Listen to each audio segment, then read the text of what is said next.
Fight View 360 fans. It's your old mate, Big J, Jason Fletcher here. And today we've actually got the privilege of speaking to main event commentator Ben Damon from Main Event. How you going today, Ben?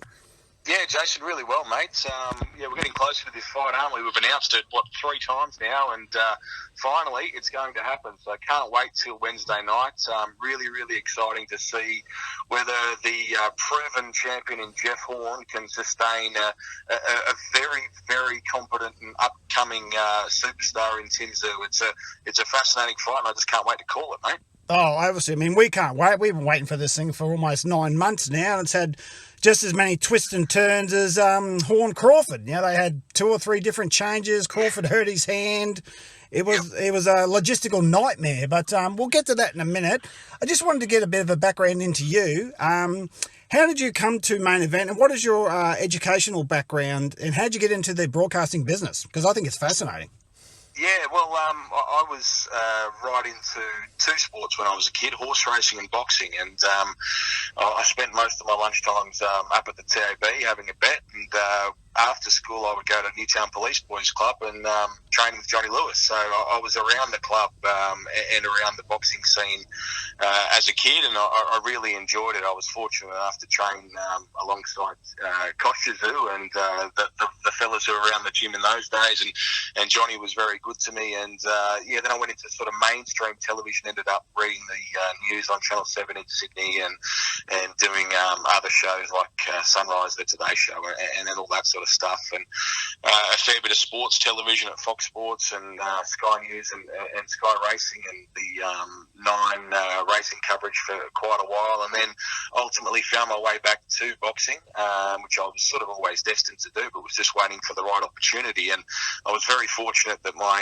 first hosting gig on Main Event was actually when Garth Wood had won the Contender and took on Anthony Mundine, and Garth Wood was someone I'd grown up around, being at Newtown Police Boys and a good friend of mine. So being able to host that broadcast is the first time that I had the opportunity to do so on Main Event was a real privilege, and the fact that he, upset the world and knocked Chock out, it was a fascinating night, and I've done every broadcast since then. So really fortunate to still be in this role, and these sorts of events, a stadium fight like Horn against Tszyu, it's really what I hang out for. This is what it's all about. So I'm so excited to call this fight. I really like Jeff Horn. He's a fantastic fella, and I had the great privilege of being at centre ring after the fight when he beat Manny Pacquiao. And Tszyu I've been invested in since the start, because I sort of thought that he was someone we could make into a pay-per-view fighter, and working with Matt Rose, his promoter, we worked that way, and we've got it done, and we've managed to build him up, make him a star, and now he gets this huge opportunity. So this is just a dream fight for me on Wednesday night. Oh yeah, fantastic. It is going to be a dream fight. I've spoken to Jeff the other day, and he's a fantastic bloke to talk to. Really nice, humble sort of fella, like just your typical Aussie bloke. I like Jeff, always have. What's Tim like? I haven't had an opportunity to speak to Tim. What's he like? He's a very confident young man. He's only 25, 15 professional fights. He's obviously won them all, but he's got this in his veins, because Tszyu obviously was a mega star, and he grew up with his dad being, as he describes, a bit of an army sergeant, very strong discipline values around the house, and so he was always going to head in this direction, and he was always going to have that drive that his father instilled in him. So he's very confident. Jeff has pointed out that he's confident probably to the point of arrogance, but I think that's a good thing, because he is just so in belief of his own abilities. He goes into a fight like this where plenty of people are saying, is he ready for a fight with Jeff Horn? And in his own mind, he's saying, yeah, I'm ready for this. I'm ready for more than this. I'll get through Jeff Horn, and I'll do what I'm destined to do, which is win world titles. So yeah, really nice young man, but overall just a very, very confident, very focused fighter. Yeah, and I'm on the same view. I met Tszyu once, but I haven't spoken to Tim yet, and I look forward to that sometime down the track. But yeah, he seems like he's a very well-rounded, smart young fella. There's nothing wrong with confidence, and we'll see how it goes on Wednesday night. So just take you back a little bit. Did you see the Whyte Povetkin fight earlier this morning? I did, yeah. Got up and watched Whyte Povetkin. An incredible fight. 2 knockdowns to Povetkin. Povetkin knocked down 2 times, and then he produced that incredible left uppercut and stopped Dillian Whyte. A huge upset. And it upsets the apple cart too for Eddie Hearn and Matchroom Boxing, because they were hoping to move Dillian Whyte into that position and have him potentially fight Tyson Fury and jump in ahead of Deontay Wilder if they could have done so. But as it turns out, they'll need to move towards a rematch with Povetkin. And, who knows what can happen there, because as we saw in that fight, he still has that power. He's still a very strong dude. And, he looked down and out. He really wasn't in the fight, but you did have the impression that he still was going to be able to throw big shots. But, it surprised everyone when he produced that huge left uppercut and stopped Dillian Whyte. It's a massive upset. And, it just shows what can happen in the heavyweight division. Those big boys throw with lots of power. So if they do connect, they can stop the fight quick smart. Yeah, my heart actually broke for Dillian Whyte when I saw that. I saw the highlights. I'm like, oh, Dylan, I think now he's never going to get his title shot, because he's going to have to go through a rematch with Povetkin, and even if he's successful in that, it just puts him further and further back. And I'm like, my heart actually bled for him a little bit. I felt sorry for the bloke, because he's been waiting almost 2 years for a title shot. He was waiting for Wilder for so long, and then Wilder got Fury beat Wilder, and he just gets pushed further and further back. I feel sorry for him. But the heavyweight division at the moment, how would you rate it at the moment compared to the Tyson, Holyfield, Lewis era? It's incredibly exciting at the moment, isn't it? I had the great pleasure of being over there for Tyson Fury's distraction with Deontay Wilder in the rematch, and have had plenty to do with Anthony Joshua, who is just the most impressive boxer I've ever dealt with. He's a superstar in and out of the ring. So, it's fascinating, isn't it? And I think it's made even more fascinating because we have all these guys who are so skillful and have all their own abilities and all the positives, but they also each have a little bit of a negative. So Anthony Joshua, we saw against Andy Ruiz, he can be knocked out. He's a little bit chinny if he gets caught. And Deontay Wilder, we saw him completely befuddled against Tyson Fury in the rematch. And Tyson Fury himself, we saw him dropped heavily in that first fight. He's obviously developed some power, Tyson Fury, so maybe he's the one who's jumped out of the pack. But and on their night, as we saw with Povetkin against Dillian Whyte, any of them can beat each other, and that's what makes that division so exciting. You compare eras, and obviously there have been some great ones with the era you mentioned in Mike Tyson and Lennox Lewis and Evander Holyfield and the like, and obviously we go back to Muhammad Ali and all the great foes that he had with George Foreman and Joe Frazier and the likes as well. But it's right up there. It's a really exciting time. Anyone can beat anyone, and the great thing is that it looks like we're going to get these fights. We'll have Fury against Wilder, the third one, at some stage, hopefully before the end of the year, but otherwise early next year. And then we move towards getting Anthony Joshua, assuming he gets past Kubrat Pulev, into a fight with the winner of that. So, it's a fascinating time in the heavyweight division, a great time in boxing around the world and in Australia as well. Absolutely. What are your quick prediction on Wilder Fury 3? I think Fury's going to get him again. I think the way that he just rushed him and exposed him in the second fight, I don't know how, because that's Deontay Wilder's first loss. I don't know how he's going to bounce back from that. That's the only unanswered question of his career. How's he going to handle a loss? So, yeah, it's very difficult, isn't it, when you do get exposed like he did. He's just such a powerful puncher, so he's in with a shot in any fight. But the way that Tyson Fury went to him and beat him at his own game, it would have broken him mentally, you would think. He obviously tried to come up with some excuses after that fight, but it's going to be very difficult for him mentally and physically to get into that fight and to have any sort of success. So Tyson Fury goes in a deserving heavy favourite in that fight. It would be a big right hand that would change that, you would think, for Deontay Wilder, but it's difficult to see, no doubt at all. Yeah, well, we've seen what happens when Tyson got hit when Fury got hit by that right hand. He got straight back up. That was the shock of, probably the last decade. Everyone thought Tyson Fury was out, and at 5 he just woke up, and it was something out of a movie. Hollywood couldn't have written it better. You thought he was out on the ground. Yep, he's done. It's all over. And then 5, you saw his eyes open up, and it was like he had a second rebirth or something. He just got up and Yeah, I've never seen anything like. Yeah. I've never seen anything like that. No. It was like a movie, wasn't it? He had to reach into his soul and drag himself off the canvas, and he did that. He's obviously made of some very, very tough stuff, Tyson Fury. He looked good at stages in that fight, but largely was spoiling and just trying to pinch rounds. But then when Deontay Wilder hit him with those shots, you thought, oh, this is it. But he's obviously got a real strength of character and a lot of courage to drag himself up, and then to go into a rematch against a man who's done that to you and take the fight to him, to go forward, change your style, do what you said you were going to do, and mix it up and win the fight. It was quite incredible to do what he's done, and it's a testament to the character of him. Absolutely.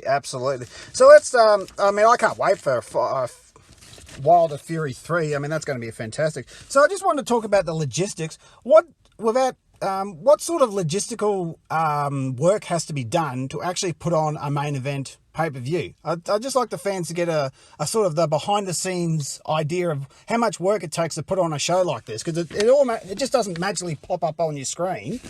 There must be months of work that goes into bringing a pay-per-view fight. Can you give us a bit of an insight on what is required to get a show like this done, or any show?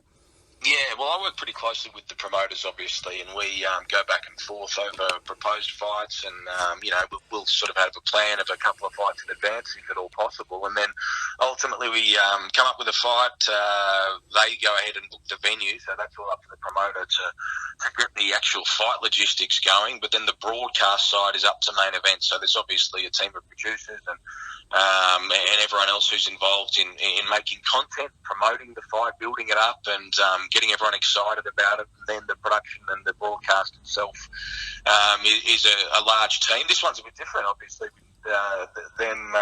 it's in Townsville, and there's been border restrictions, so it's been a bit of back and forth over who can be where and all that sort of stuff, so a little bit more fiddly than usual. And what's been particularly difficult this time around is working with the promoters on the undercard, because we lost a lot of fights on this undercard. I think probably 10 of them would have fallen over in all through the course of the process, and we've ended up with 8 fights that we're very, very happy with. But it's certainly a process, and it's tricky, but we're blessed to work with some really strong world-class promoters in Matt Rose and Dean Lonergan on this event, who obviously have done great things with their respective charges in Tszyu and Jeff Horn. And we know, obviously, Dean Lonergan's got the runs on the board. He put on Horn Pacquiao at Suncorp Stadium. So this fight will have that big fight feel. It's got a real good buzz about it.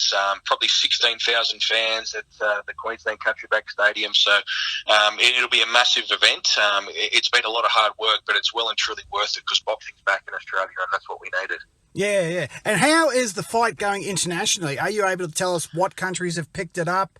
We know that it's on ESPN in the States. Is there any other countries that you're able to tell us that have picked up the fight? Yeah, it'll be broadcast on ESPN Plus in the US, so that's really exciting. It'll be a breakfast sort of time slot over there, but they've got a great deal of interest in Jeff Horn, having seen him beat Manny Pacquiao and watch the build-up and the fight with Terence Crawford, and they're excited to take our broadcast, so looking forward to broadcasting the US again. It'll also go through the UK, Ireland. It's been broadcast into India as well, and Canada. And it's got a broadcast deal in Russia as well, where there's a great deal of interest in the Tszyu name, obviously, with Tszyu being one of their favourite boxing sons and now a resident of Russia as well. So, it'll be a truly global broadcast, and most importantly for us, it'll be being right around Australia via main event, but also via KO. So a deal's been done just in the last couple of days, whereby the main event broadcast can be picked up via KO, and people don't need to be a KO subscriber either. They can just go and book the fight and pay the normal price and watch it, which is really good, given that a large portion of the country are in lockdown. Victoria in particular, there's no pubs broadcasting in Victoria. Yeah, don't get me started on Victoria. I'm living in Victoria at the moment, right. And we've spoken about how disappointed I am that I can't leave the state and get to this fight. Because as we spoke before, I was in the army and I was in Townsville right before, up until I was discharged last year. So I was actually living in Townsville last year. So yeah, gotcha. Yeah, so I am. Yeah. Well, it's frustrating, obviously, for people in Victoria because generally a lot of people would go to pubs to watch this fight. That won't be able to happen, and those who don't have Foxtel would have been obstructed from viewing the fight. So now with this deal via KO, it's accessible to everyone in Victoria and right around the country, which is obviously a great relief to a lot of people who want to see the biggest fight of the year. Yeah, I think that's great that KO's jumped on board and given the fight at the $59.95 price without a additional subscription. I think kudos to them. That's a good publicity for the fight. So blokes like me, I was always going to watch it on Main Event anyway. I've got Foxtel at home. Right. Yeah, but it's fantastic that as many people as possible are going to be able to watch the fight, and it's a positive thing. So yeah, it really is. It's been a difficult process to get it done, but very pleasingly we were able to finalise that on Friday. So it's now been announced and it's official that people can go to KO and book the fight. So probably a game changer too in the current climate. Streaming's a very important part of the boxing process right around the world, and now Main Event has that presence on a stream as well. So yeah, a real positive for this fight. I think it'll really help the accessibility and the numbers. Absolutely. So we'll get to the fight in a minute, but I just wanted to talk to you about the Australian talent that we've got coming up. Now, we've got a lot of world rank guys who are one, if not two fights, or even in contention for world title shots. I mean, we've got Andrew Maloney, who's going to have his rematch against Joshua Franco. His brother looks like he's going to be fighting against Inoue for the titles in bantamweight division. We've got George Kapovos Jr. fighting Lee Shelby on October 3rd over in the UK for the IBF lightweight eliminator. And we've also that's been postponed now, the George Kambosos fight. So there'll have to be another purse bid, and they'll try and figure out a new date for that fight, potentially to bring it to Australia. But that October 3rd date has been knocked on the head now, unfortunately. So it'll be pushed back again, the second time it has been. But certainly, you mentioned all those fighters, some really exciting fights. Jason Maloney, it's a big ask going against Inoue, who's an absolute superstar. But he's been confident about this fight for quite a long time. I've spoken to him over the years about his intent to fight Inoue, and he's always been confident and very, very keen. So the very best of luck to him. You won't find nicer people in Australian boxing or world boxing than the Maloney twins. And Andrew, he wants this rematch. He probably went over there, and maybe he was daunted by the occasion because it was a massive opportunity for him, fighting on Top Rank on ESPN, defending his version of the world title, and he just didn't perform as we know he can, so he gets that opportunity to go again. And probably the other name that really jumps up when you're talking about the next big things in Australian boxing is Liam Wilson, who will have the great pleasure of watching on this undercard on Wednesday night. He is a superstar in the making. He beat Jesus Quadro in February, produced maybe the best left hook in the history of Australian boxing on the Jade Mitchell Istvan Zili undercard, and he's got the world at his feet. Just his 7th professional fight, and he has superstar written all over him. Brock Jarvis, the other one as well, trained by Jeff Fennick, and looking for another opportunity. Maybe October they're talking about getting him out, so hopefully that can happen because he is another extremely talented fighter, and obviously with Jeff Fennick in his corner, he's got the full package. Oh, absolutely, yeah. Because did I mention Liam Paro in those sentences? Because he's Liam Paro, another outstanding fighter, right on the cusp of a world title opportunity. Angelo DiCarlo's been steering him through very, very well, and he pre-COVID was talking about trying to bring a world title fight to Australia for Liam Paro. A southpaw, a very, very skillful fighter, plenty of power.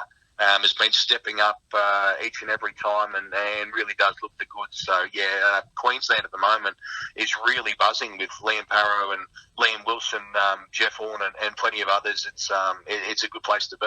Oh, fantastic. And I'm still envious that I can't get the chance to watch the fight. But, now let's talk about women's boxing because Shannon O'Connell is on the undercard to... How do you think women's boxing is coming along? Because I think internationally and in Australia, it's coming leaps and bounds. I think women's boxing is now getting more legitimate than ever. Yeah, I think you're right. It's a really exciting time for female boxing. We saw Katie Taylor in action this morning in her rematch against Tszyu. She got away with a result again, very controversially the first time around, but this time probably she did win this fight. So, but she's been so important for the sport. She's been a headline actor of her own, and has really driven a lot of people towards women's boxing. And here in Australia, we've got some great names. You mentioned Shannon O'Connell on the undercard against Kylie Fulmer. Kylie has been based in the US. She's undefeated. She's trained by Dewey Cooper over there in the US, but is now back here with Tony Del Vecchio. So that's a really good fight against a legend of women's boxing in Australia, and Shannon O'Connell, a good fight that's really well placed on a massive card like this. And there's a second female fight as well on the pre-broadcast, which you'll see on Fox Sports from 6 p.m. Australian Eastern Standard Time, with the pay-per-view starting at 7. And on the pre-broadcast, we see Lynn Sandstrom up against Jessica Cashman. So two females on debut, and a couple of great stories, and it should be a really good evenly matched fight as well. So a great advertisement for women's boxing in Australia, and there's so many more really talented boxers. And the great thing about the fight that you mentioned, O'Connell and Fulmer, is that whoever wins that fight, which is for the Australian title, will probably move through to a world title opportunity in their next bout, because the WBA belt was very nearly on the line for this fight, but it couldn't be finalised. But there's every chance that whoever wins that fight will fight for a world title next. So the stakes are huge and the opportunity's massive. Yeah, absolutely. So just on that, just on the female boxers, who do you think is the number one female boxer in the country, in your opinion? Oh, well, it's difficult to say, isn't it, across all the weight divisions, but there's so many who are really, really talented, and we see two of them in this fight on Wednesday night, Shannon O'Connell and Kylie Fulmer. I guess whoever wins that could try and lay claim to being the number one female boxer in the country, but there's plenty, and they're all right around that sort of division as well. We've seen Shanika Johnson on plenty of main event cards, and she's waiting for a big opportunity to come around the corner sometime soon. Ebony Bridges in Sydney, I know she's developed a huge fan base in the UK in recent times, and she's trying to get herself over to the US or the UK for a big fight, and she's got a great style and sells herself really, really well.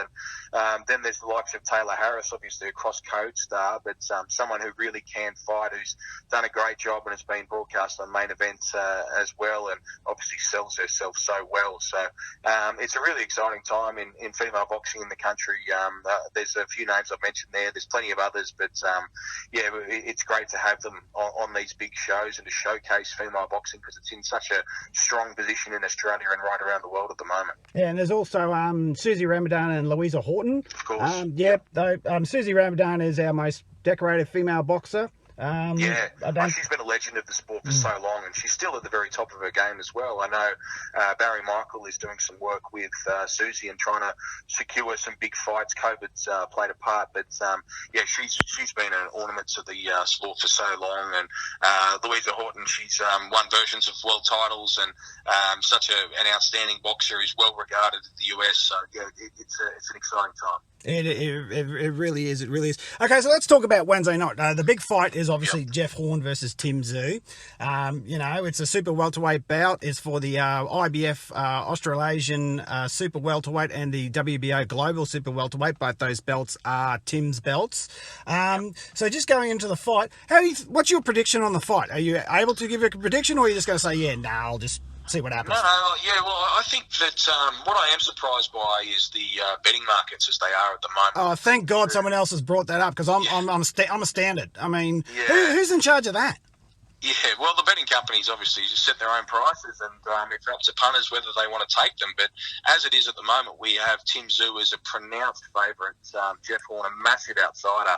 And the favourite option, by the way that they're dictating the prices, is for Tszyu to knock out Jeff Horn. I would probably have Jeff Horn just a narrow favourite personally, just because of what he's achieved in his career to date. We know what he's capable of. We know that when things get tough, he's going to be there sticking it out and producing punches from the gods, like he did against Michael Zarafa in round 9 in their rematch in Brisbane. Like he's proved that he is absolutely a warrior, whereas Tim Tszyu is so talented and he's a superstar on the rise, but we just don't know how he's going to react if he gets dragged into the trenches with someone like a Jeff Horn. So you're sort of backing Tim Tszyu on potential at the moment, and it does look like he is going to be a star. And if he wins this fight, he is a legitimate global star of boxing. But at the moment, if you're looking at lining them up in horse racing parlance, you'd have to think that Jeff Horn, because of what he has achieved previously, deserves to be the favourite in this fight. I actually have to agree. I mean, I've been saying since the whole start of the thing, I think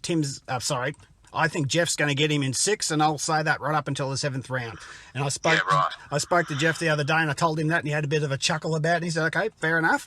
And, he'd love to do that. He'd love to get it over and done quickly. He's done it previously. Yeah. Anthony Mundine lasted just over 90 seconds with him, but Tim Tszyu, just such a clinical boxer, and he's improving and maturing each and every fight. What he does really well is he uses his distance, and he manages to time people on the way in. We've seen it in all these fights, and he's shown a lot of ability with his timing and with the way that he holds his hands and throws those punches. So that probably gives you an indication that he will be able to pick off Jeff Horn on the way in, but can he hit him hard enough to drop him or to stop him? I'm just not sure. We probably haven't seen him against this calibre of opposition previously, so it's a real unknown. But with Jeff Horn, we've seen what he can do. We've seen that while he is such a lovely, gentle sort of a bloke, a little bit of a nerd really, a self-confessed nerd. He likes playing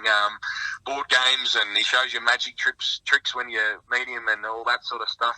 He's a funny fella, but gee, when he gets in a fight, he doesn't mind if half his face is hanging off and he's throwing punches and the other bloke's throwing punches and they're going well and truly to war. We've seen him so many times. Obviously, the Tszyu Rafa fights and the Pacquiao fight are the ones that really jump out. But he's a true warrior. So he'll be trying to test out Tim Tszyu and see what he's made of on Wednesday night. And he sees that clearly as his best opportunity is to drag him deep into that fight and make it a war and to see what Tzew's made of. Yeah, exactly. Take him into the trenches. That's what I think he's going to do with him. And I honestly think that if Jeff, I spoke to Joel Camilleri, who's on the undercard as well, the other day, and I think he said it right. You know, if Jeff does his fight, it'll win. If Tim does his fight, he'll win because he fought one, he sparred with the other. So I think that was a pretty fair call. It's a very, very hard fight to call. But I'm leaning towards Jeff in 6, and I'm going to maintain that. So in my personal opinion, I think Tszyu is going to be a fantastic, phenomenal star. He'll be a world champion, no doubt. But I think Jeff is going to humble him a little bit, give him that first loss that he needs, see him recover, and then he'll go on to greater, bigger and better things. And I'm a Queensland, so I'm a little bit biased. But But I honestly think it's going to be a fantastic battle. It's such an exciting fight because you just don't know, and that's the beauty of someone like Tim Tszyu. So early in his career, we think we know what he's made of, but we just can't be sure just yet. We know he's very talented. We know he's been improving and maturing, but until you really test it against someone who's world class, and Jeff Horn most certainly is, you don't really know. So, that's the exciting thing about a fight like this. There's plenty saying maybe it's a bit early for Tim Tszyu, but he's not saying that. He's very confident that he's ready, that he's going to win this fight, and he'll move through to win world titles. And just imagine if he does beat Jeff Horn. He's just jumped to the very top of the tree in Australian boxing, but he's positioned himself as well in a dominant position in the IBF and the WBO as well. And potentially he'll be in a world title fight in his very next fight. So the boxing world is Tim Tszyu's oyster if he wins this fight, but it's easier said than done against someone like Jeff Horn. Exactly. So let's talk about potential. What do you think about Mick Zarafa trying to chase the winner? Yeah, I think that's going to be difficult for Michael, but what plays into his favour is the COVID travel restrictions as they are, because the situation is going to be that whoever wins this fight is going to try and get a world title fight in their next bout, either the IBF or the WBO. Would be the most likely opportunities for them. But in order to do so, they're probably going to have to negotiate with the respective teams to bring one of those champions, Jason Rosario or Patrick Tszyu, out to Australia for a fight because with restrictions on crowds as they are in the US, it's probably not going to work to go over there. So, they'll be looking to move into a fight like that next. But if that can't be done, then they have to look domestically at a fight. And then obviously Michael Zarafa is at the very top because he's sort of next in line in or around the division. But, I know Jeff Horn has a pretty nasty taste in his mouth through all the dealings in the 2 fights that he already had with Michael Zarafa, and he's pretty adamant he won't be fighting him again. Tszyu has come close to fighting Zarafa on a couple of occasions, but it hasn't been able to be done. So if he were to win, maybe they look in that direction. Maybe it's too risky because Mick is so good. But it's an interesting one. Personally, I'd love to see Michael Zarafa in with whoever wins this fight. I think it's a really good test against a world-class opponent in Zarafa, and we've seen from what he did in Bendigo that he can upset them and he can knock them out. Absolutely, because that first fight that he did was just an absolute. Well, it was a boxing shock. An absolute boxing shock. I mean, everyone thought, Jeff shouldn't have... there'll be a good fight. Jeff should get through it without too many dramas, and he'll move on. And Mick pummeled him, to put it honestly. It was an incredible fight to call. I think that everyone was sort of looking ahead for Zarafa, for Horn rather, thinking about that Murata fight, Murata in Japan, and all the money that was going to come from that fight. And I think Jeff himself was looking forward to that fight and taking Zarafa a little bit easily. But you can't do that because he is very, very good, punches hard, and he dominated Jeff Horn in the latter stages of that fight and stopped him in round 9. So it's testament to who Michael Zarafa is as a boxer. He's had an incredible career, and he's still only young in the sport. But there's huge things still to come for him. He's world ranked at middleweight. But of course, he'd be willing to go down to super welterweight and fight the winner or potentially the loser of this fight. But it's an interesting sort of puzzle, and I think that the first preference for everyone will be to try and bring one of those world champions out to Australia if that's at all possible for the winner. Yeah, well, speaking of for the winner, now Jason Rosario has actually got a fight against Jamel Charlo on September 26th of this year, so virtually this time next month. Who do you think was going to get through that one? Yeah, well, Jason Rosario shocked the world previously in the first fight, and he's a big puncher. He's a very strong guy. You'd think that he's probably got the measure of Julian Williams after that first fight. So I'd expect that he probably would retain his belts, and then we'll wait and see what he wants to do next. He sort of came from nowhere as well, and he caused a massive upset to win the titles, but a very strong guy, a really good puncher. Someone for whom Jeff Horn and Tszyu, he would be a tricky prospect for either of them because he's such a big guy, a big super welterweight and a big puncher as well. So it'd be a tough fight for whoever were to fight him if he should get through this fight, and I think he probably will. Oh, fair enough. Because I'm looking at his record now. He's 5'11", and that's big for a super welterweight. Yeah. That's like Mundine's size. Mundine was a very tall super welterweight. And he's a big guy, and he weighs in and he blows out afterwards as well. So he goes into the ring a lot bigger than a lot of his opponents, and punches really hard. And we saw he's got that concussive knockout power as well. So he's one of the very best in a really strong super welterweight division as it is at the moment. Mm-hmm. Okay, so when I look to the future, past Jeff and Tim, what fights are coming up, or what fights do interest you? Like there's a potential Sonny Bill versus Paul, not Paul Gallen, Barry Hall. Actually, both those guys have been mentioned. Paul Gallen's been trying to get a fight with Mark Hunt. Or is there anything else down the line that you can tell us that's potentially coming up before the end of the year that Main Event has an interest in? Those are the main event fights. But then whoever wins this Jeff Horn Tszyu fight will be moving through to another pay-per-view before the end of the year. Potentially the loser does as well in a recovery fight. We'll just have to wait and see how this pans out. But aside from those, plenty of big fights internationally. We've already mentioned Tyson Fury, Deontay Wilder 3. That'll be on Main Event whenever it does take place. There's the exhibition bout, which will derive plenty of interest for a lot of people between Mike Tyson and Roy Jones Jr., which has been bumped back to late November now, after originally being scheduled a bit earlier than that. So that's sure to garner a lot of interest, even though it is an exhibition. And then we wait and see when Anthony Joshua gets to the ring with Kubrat Pulev, and he mentioned on the broadcast this morning that would most likely take place in December. So they're all huge fights. Canelo Alvarez is the other one we're waiting to see when he gets back out.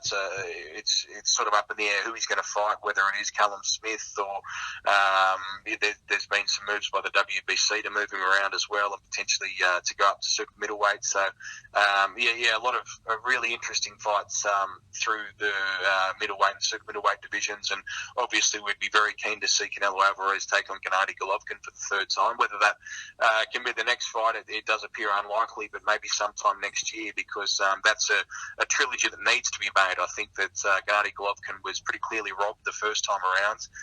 Second time around, Canelo Alvarez was a lot stronger. I thought Golovkin probably still won the fight, but you could expect that that decision was going to go to Canelo. And third time around, who knows? You'd have to think Canelo goes in as a pretty heavy favourite, because he's got age on his side, and he's such a talented boxer. But there's some fantastic fights internationally and here in Australia, and we're very blessed to be able to provide them on Main Event. Absolutely. So let's talk about Wednesday night. Now, I've just got to make sure I've got my questions. So with the broadcast of Wednesday night, how's that actually going to go down? We've got a great broadcast team on Wednesday nights. Eddie McGuire will be part of it. He brings that mainstream presence. Former world champion Barry Michael will be playing his part as well, and he gives great analysis on all these fights, and he's so heavily invested, of course, in the careers of these fighters in and around the sport as he is. Alongside me in commentary will be former IBO Cruiserweight World Champion Ted Kofi, who's a brilliant co-commentator who provides a great insight and a real good analysis of what is happening in the fights. And this time around as well, I'm blessed to have alongside me the greatest ever to have done it in Australia, the former 3-division world champion in Jeff Fennick. So, really good broadcast team, and we'll have everything covered, obviously, looking at this fight and analysing what's taking place as we go round by round, as long as the main event happens, and really looking forward to bringing people another look at Liam Wilson as well on this undercard.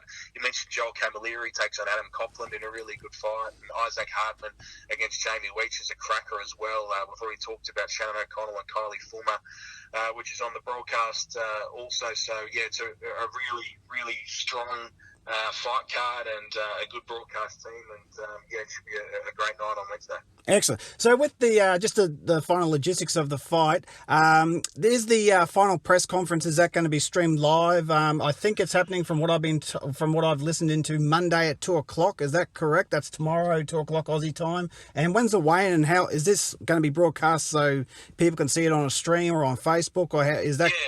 Yeah, both the weigh-in and the press conference, Monday's press conference and Tuesday's weigh-in will be live via the Main Event socials, and also on Fox Sports News and various other Fox Sports channels. So they'll all be broadcast live.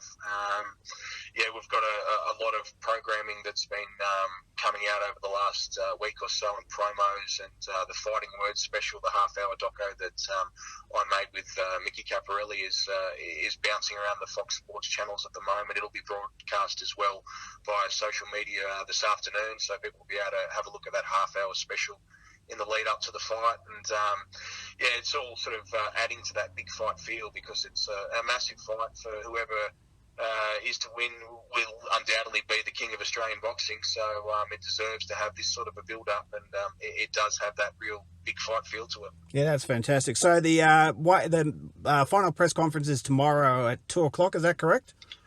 I was under the impression it was at midday, the press conference, but I may be wrong. I'll have to check that. But I'm sure that the weigh-in itself will be at midday on Tuesday. They're both in Townsville at the Ville, the casino there, which is the Fight Hotel. So, they'll both be broadcast live, and people will be able to check those times and have a look at them via social media. And it's a very nice hotel, the Ville. I've been there more than once. It is. Yeah. I've spent a fair bit of time at the Ville, and it's an interesting place at the moment with Tszyu and Jeff Horn in different rooms on different floors, trying to avoid each other in the breakfast buffet. But it's a great place, Townsville, for a big fight like this, and with the global pandemic as it is, pretty lucky really. The promoters did manage to do a deal with the Queensland government to take this fight to Queensland, because they can have at the moment 50% capacity in the audience there, so around 16,000 people expected to turn up to Queensland Country Bank Stadium on Wednesday night, which will give a fantastic atmosphere.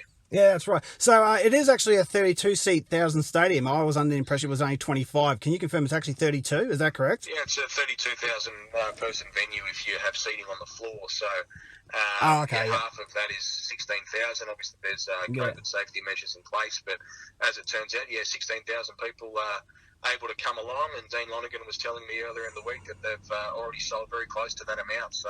And they're not able to. It's 16,000. That's absolute cut off. They won't be able to fit one more person in. There was a little bit of talk that maybe they could put a few more seats on the floor. It was going to be quite expensive for them to do so, but demand was such for those floor seats that maybe they were able to. So I'm not sure how that's panned out over the last 24 hours or so, but I'd imagine that if people are desperate to get those floor seats, they can still go and try and obtain some of them at the last minute. I'm sure that there'll be plenty who, given the nature of how we're living at the moment, will make a decision late to get there from elsewhere in Queensland. And, they should make every opportunity, take every opportunity to get themselves a seat at this fight, because it's going to be something special. A stadium fight, for those who haven't been, is just an awesome prospect, and gives such great atmosphere and enables these fighters to lift themselves to levels they didn't even think possible. Jeff Horn, obviously, he's fought in plenty of stadium fights. He beat Manny Pacquiao in front of 50,000. He beat Anthony Mundine at Suncorp Stadium as well. Tszyu's fought on undercards at stadiums before. He was on the Anthony Mundine, Danny Green rematch undercard, so he knows what it's like to fight at a stadium. But this is the first time where he's the main event.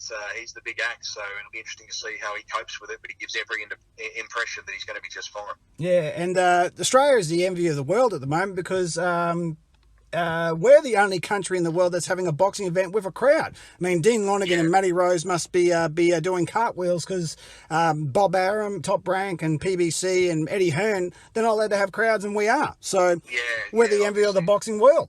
Oh, no doubt. A terrible situation that much of the world is in at the moment. A really sad and difficult time for so many people. But you're right. And the fact that we can have crowds enables these promoters, with whoever wins, to make a pitch to those world champions to come out to Australia and fight in front of a crowd, because elsewhere in the world they won't be able to do that. So potentially the winner of Jeff Horn Tszyu could welcome one of those world champions, Jason Rosario or Patrick Tszyu, out to Australia to fight in front of a big audience. And that would just be fantastic for Australian boxing to position itself so strongly on the map as it continues to do. And really strong back half of the year coming up for Australian boxing, led by this fight, with some other big ones to come, and potentially that world title fight for the winner. Yeah, well, thank you very much for your time here, Ben. I can't thank you enough for giving us the time to talk to us today here at Fight View 360. Mate, we're going to be watching the fight with all guns blazing. We're going to be doing a live stream after the fight and all that. And after the fight, if you're interested, we'd love to talk to you again and get your thoughts on the future of Australian boxing. Yeah, no doubt. Jason, sounds good, mate. A pleasure to talk to you. And I can't wait to call this fight. It's what you live for, this sort of an event, to have been a part of the careers of Jeff Horn and Tszyu to this point, and now to see them meeting in a stadium event, on main event, with the whole world watching. It's really, really exciting. So, mate, I'm happy to talk to you after the fight, and we'll see what's gone on, because I just don't know what's going to happen. Yeah, but we're all going to have to wait and see Wednesday night, 7 o'clock on Main Event, Channel 521. And it's going to be a fantastic event. Main event, of course, being Jeff Horn versus Tszyu. Thank you very much to Ben Damon for giving us his time today. This has been your old mate Big J, Fight View 360. Please like.